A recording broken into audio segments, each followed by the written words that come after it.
Hold on, I'm joining with the video. All right. Good morning, Chris. How are you? How you doing? Good, good. How are you? Nice to talk to you. Yeah, likewise. We've been trying to catch up for a little while, huh? I know. Where are you? I'm in the Bronx. I'm at a project that I'm doing in the Bronx. Great. Little renovation project. Yep. Got to keep busy. Yeah, that's true. And don't worry, my face mask is right here, but since I'm outside, I don't have it on. So I'm still practicing my social distancing. Nobody around me, see? Yeah. Yeah. How you been? I'm good. Busy. Yeah. Trying to keep up with the COVID stuff. And business and all of that. And I've been having these interviews with business people and arts people to talk a little bit about what's going on in their lives and how to keep things going during this tough time, particularly on the arts side. So, yeah, it's I mean, it's a challenge. The way I'm treating it is like this is an opportunity to just grow your craft or to grow my craft, you know. So I've been doing a lot of Zoom coaching sessions and just trying to, you know, read books and things like that, just to try to stay connected, because it is hard when you're used to having that outlet and then all of a sudden it's just taken away indefinitely. It's really, really hard. It is hard. And I'm glad that you're still got your construction business too. That's gotta be. Yeah. Yeah, you believe it or not, I only have this one project that I'm doing right now, but it's a fairly nice size. And I started 2 days before the pandemic hit. And wow. So, and then it was shut down for 3 months. Yeah. So I had nothing going on. So luckily that came back around and things are starting to open up a little bit. There's some opportunities. I'm also a new salesperson with Yellow Brick Realty, which is an awesome real estate company. I just recently joined up with them. I always had my real estate license in New York, but I just recently exercised the reciprocity in Connecticut. So excellent. I'm happy to join with them, and that's going to be really positive. They're a really tech-heavy company. They really have a nice formula of how to service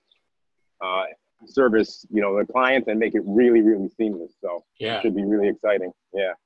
Do you know BNI International, Business Networking International? I think I may have heard the name. I'm not familiar with it. Yeah. I'm pretty active in it, and it helps get clients. It helps you strengthen and your sales ideas and pitch, things like that. Yeah. So you might be interested in that. I'll connect you with BNI. There's only one realtor allowed in a chapter. So makes sense. Yeah. That makes sense. But there are a lot of chapters that may help. Yeah. Yep. So and also, yeah, go ahead. Tell you what? I'm sorry. Yeah, I interrupted you. Sorry. No. What is it that you're gonna ask? So anyway, tell us. I know you as an actor and a friend and a construction guy, and we're talking about business and the arts. Tell us a little bit about your journey lately. We haven't talked for a while. What have you been up to? And well, as you know, I mean, I'm really into musical theater, so I've been definitely keeping up with that and working with some great people. In the past couple of years, I've really been fortunate enough to meet some really great people. Some different theater companies, New Paradigm Theater being one of them. Oh, sure. Met some really great people through them, Kristen Huffman and Scott Rice and Jody Stevens and all those people. Yep. And then I've been working with recently. More recently, I'm signed to Brett Adams' agency in New York, and I've also recently signed with a management out of California, out of Los Angeles, and they linked me up with a film acting coach, acting for the screen. So that's what I've been kind of focusing on during this quarantine, during the pandemic, since there's no auditions to go to. And I said, you know, I'd like to work on the screen stuff because there's a difference, you know, acting on stage and acting in front of a camera. Yeah. So I've been learning that and really honing that craft a little bit better so that I can prepare myself to try to venture into that field as well. So it's going really good. Like, I'm really excited about it. I love the coach that I have. So it's really positive. I'm getting good feedback. Great. Yeah. Yeah, you'll be great. The camera loves you, so you'll be great at that. I like to think so, but it remains to be seen whether people love me on the camera. Like, well, that'll come. We'll see.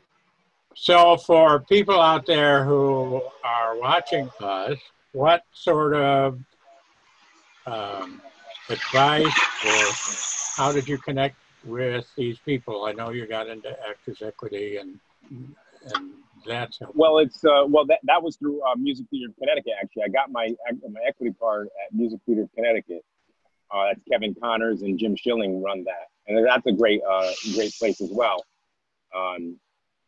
And I did 2 shows there. I did Ragtime and Jekyll and Hyde, and I got my equity card while doing Jekyll and Hyde, and you know, that was just something that was a milestone for me. It was something that I had, you know, been hoping to earn, and I guess the advice would be just to not stop. I mean, you know, it takes the time that it takes, but as long as you're consistent, and I feel like keep doing it and keep getting better, right.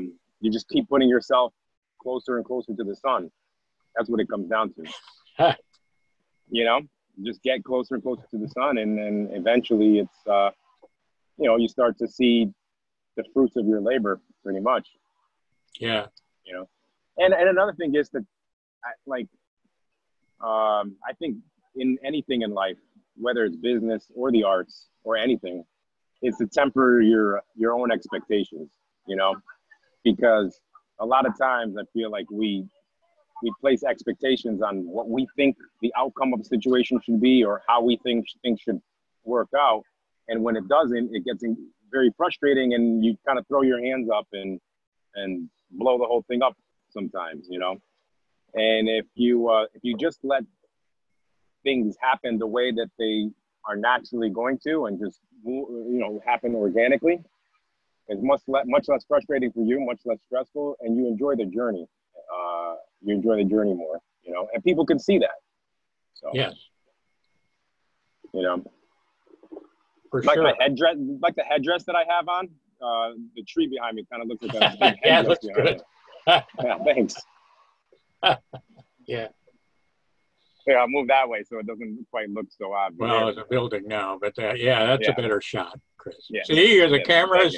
There you go. Learning, I'm already man. picking up. Yeah. So it's got a full shot, you know, extreme close up. That's great.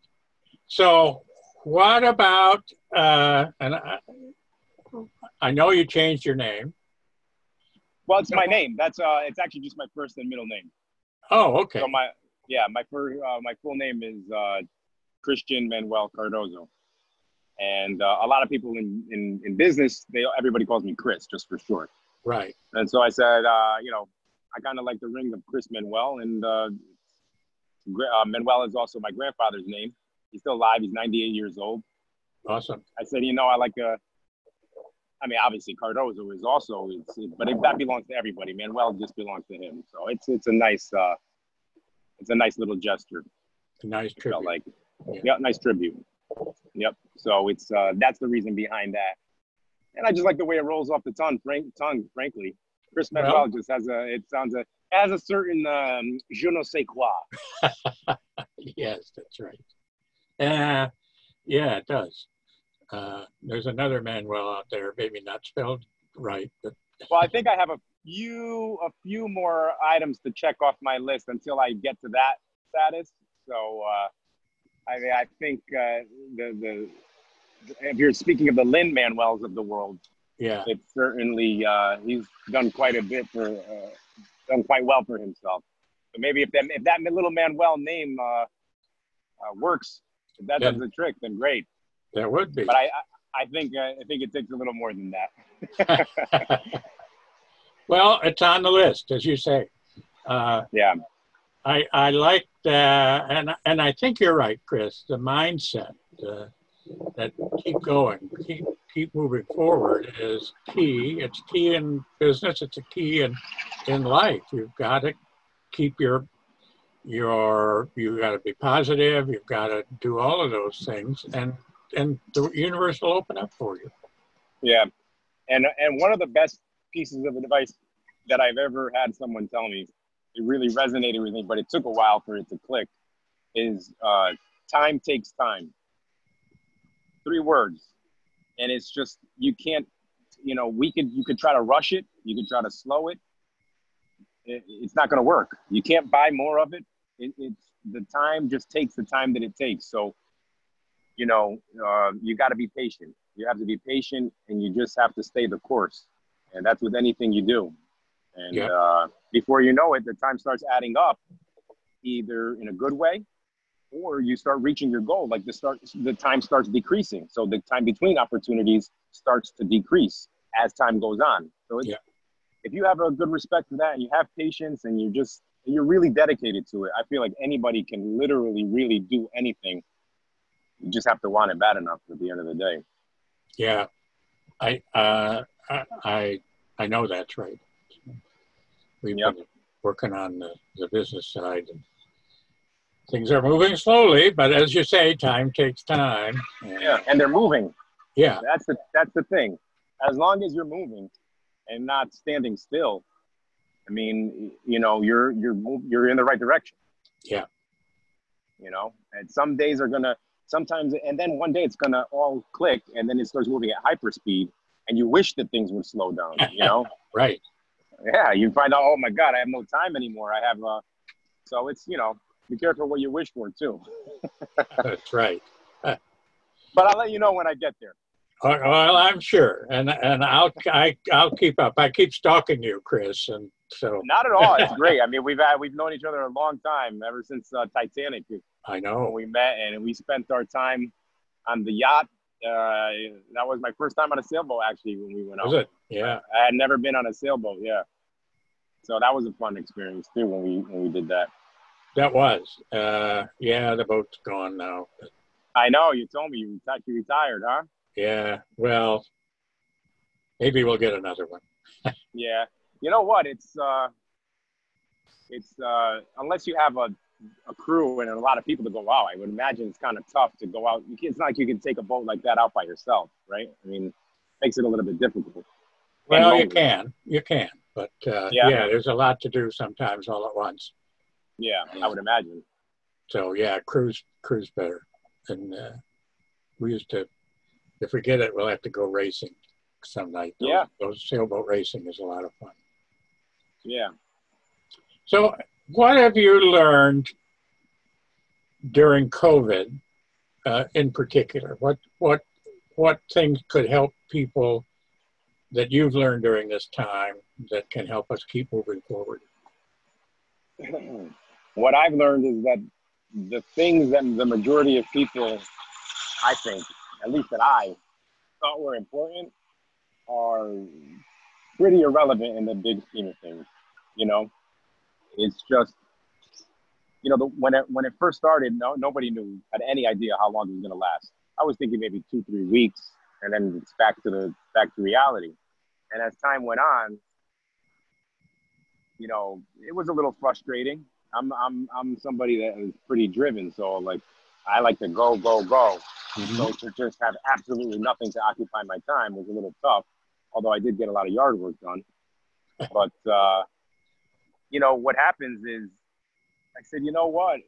This is probably the only time in our lives where we could be basically kids again. When you're a kid, life is just life.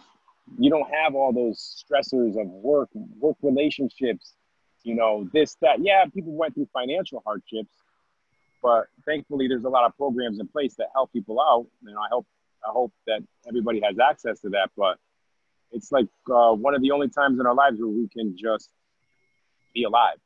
You're home, you're with your family. If you have a family, if you're alone, it makes it a little bit more difficult, but you just take the time to just work on yourself and just appreciate things that maybe, you take for granted in the day-to-day, in the hustle and bustle, especially with us living up here in the tri-state area.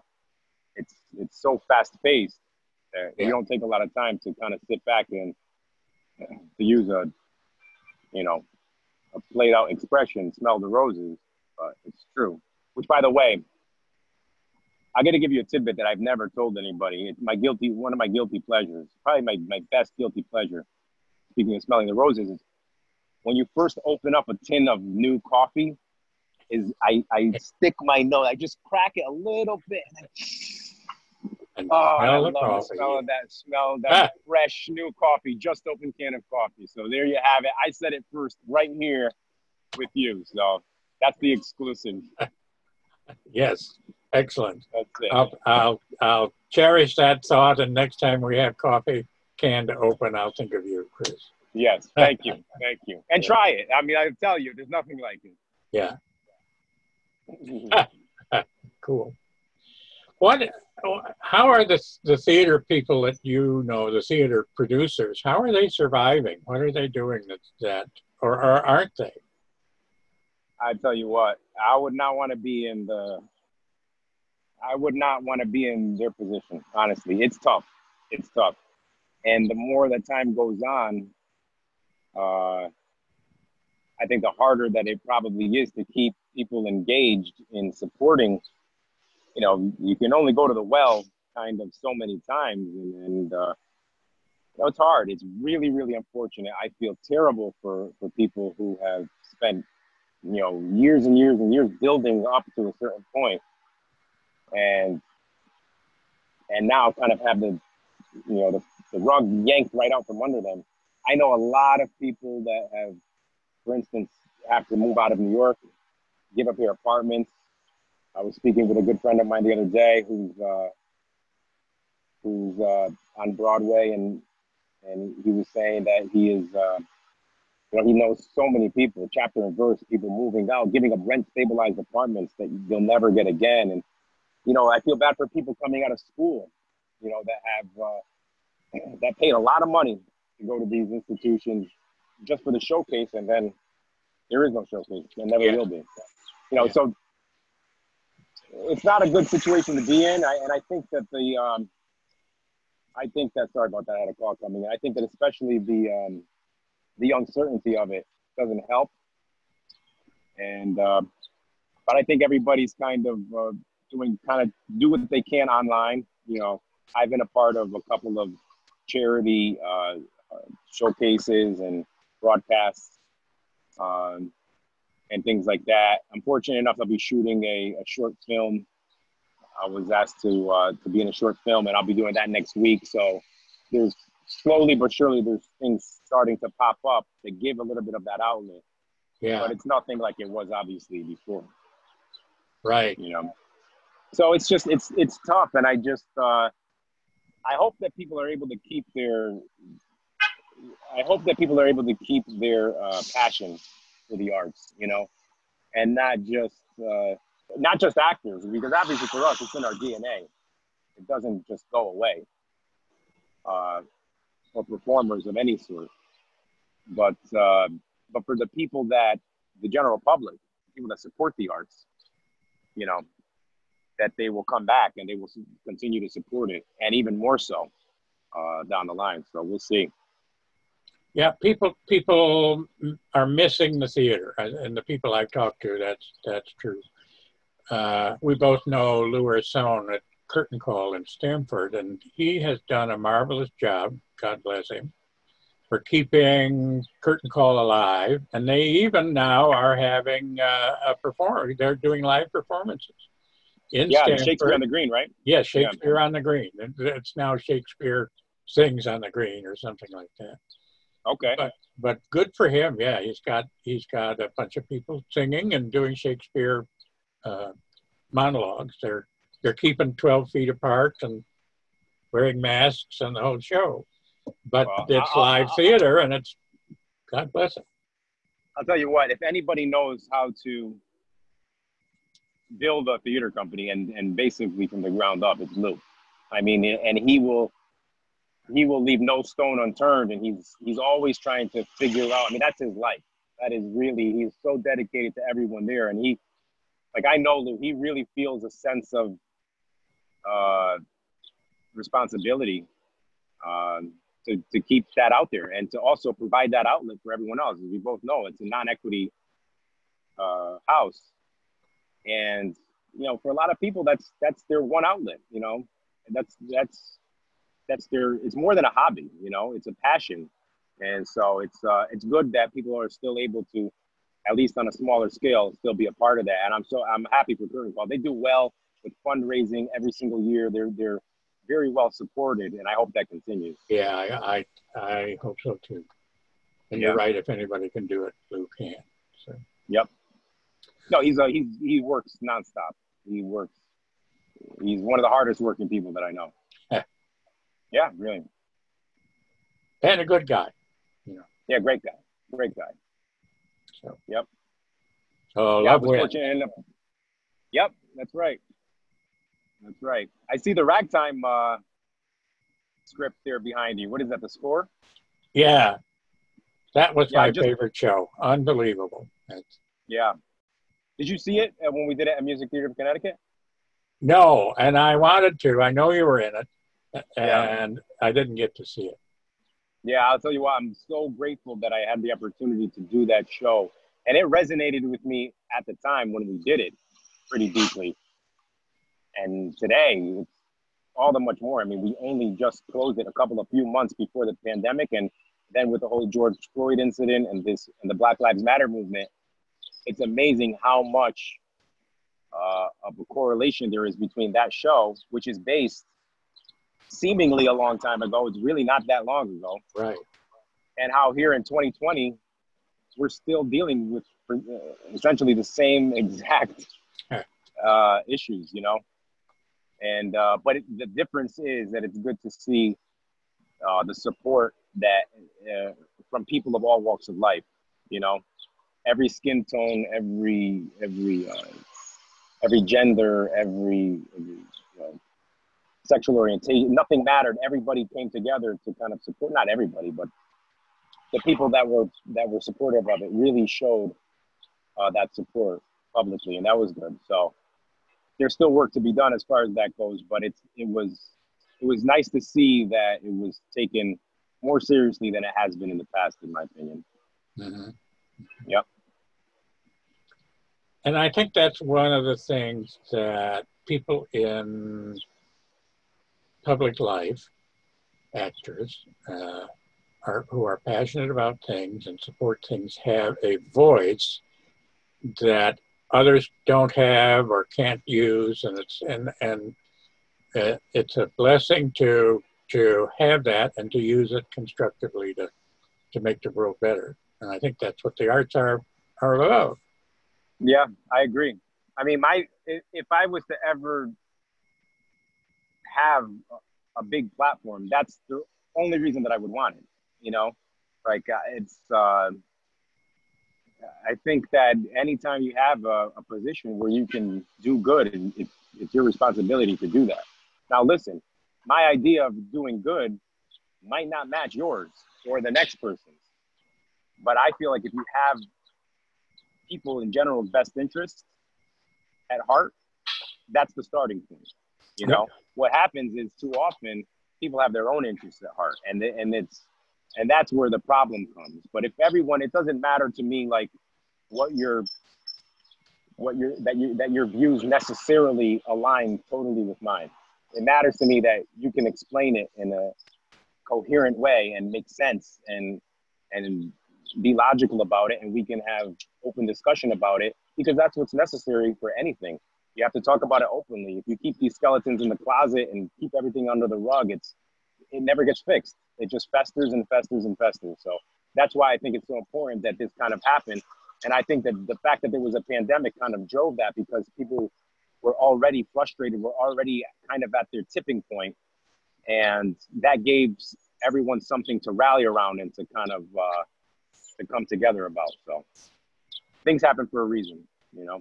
Unfortunately, it's, you know, the lives of these people that lost their lives in order for it to happen can never be brought back. You know, so hopefully it won't happen again. or that we will have learned. Right. That We'll have learned our lessons. It. Yeah. Yep. We'll have learned our lessons. Yeah. You mentioned that there are lots of resources out there for theaters and for actors. Have you found any that are particularly important, or what have you found that works for you?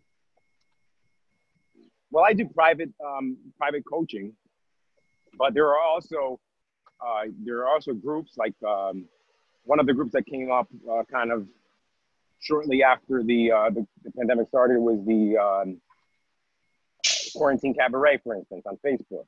You know, and I'm sure there's many, many more, and you can kind of see people, gives them an excuse to kind of, you know, perform for your own camera and post it and not feel like you're doing something like you're just singing in the shower, you know. And it's nice. It keeps people together. So it's I think it's a positive thing, and it's just a matter of finding things like that you can kind of stay connected with other people in the arts. I think that's what's really important, because you know, you feed off of each other's energy and you keep each other's spirits up, and realize that, you know, this is a temporary situation. Yeah. How temporary, we don't know, but it is temporary. True. That's true. Yeah. Can you give me 1 second here, Jim? Just 1 second. I'm sorry to. Go for it.